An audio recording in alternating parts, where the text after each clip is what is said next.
Jamani wajomba, tupo City Center. Naona panapovutia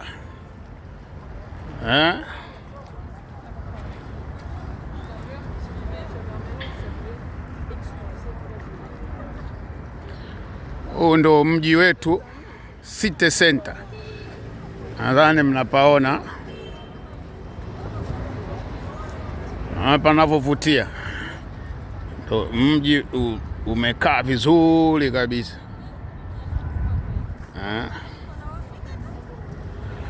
Kwa hiyo hii ndo City Center. Kwa hiyo watu huku hamna kufuatiliana, watu wanaishi vizuri kabisa.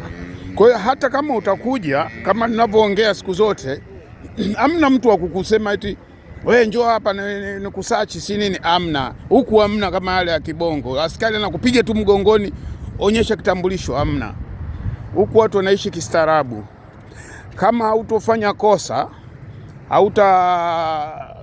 utagombana, hautaolewa ovyo, hautakwepa kulipa kwenye basi, hautakwepa kulipa kwenye treni, hautakwepa kufunga mkanda kwenye gari.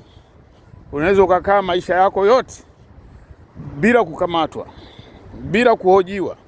Yaani wewe lipa nauli ya basi, lipa treni, panda gari kwenye lifti za watu, funga mkanda, kienda klabu usipigane, usinywe mapombe ovyo. Unaweza ukakaa hata miaka hata 30 hapo unadunda tu, hata watu hawajui kama wewe unaishije. Ndio wenzetu tofauti. Yaani huku mtu unakamatwa ukiwa na kosa, ukamatwa kwa kuzaniwa tu. Kama nyumbani hata ukiangaliwa sura tu ikionekana mbaya mbaya, unaonekana ni mwizi, tunajua. Kwa hiyo huku vitu hivyo hakuna. Na msidanganywe na wale watu, kama vile unaona kama gari hapo zimepaki. Atakuja hapo mtu wa Marekani atakwambia hapo anatafuta watu wa kuzichunga, kuzirinda au kuziosha. Sasa nyewe mnakuwa mnababaika. Hakuna upumbavu huo na kazi za hivyo huku, hamna. Huo ujinga huo hamna. Kwa hiyo huku kila kitu kiko kwenye mpangilio. Umeona? Na kigenge. Sasa watu kama kigenge, kama huyu dada wa Kiarabu anauza strawberry, nadhani mnamuona.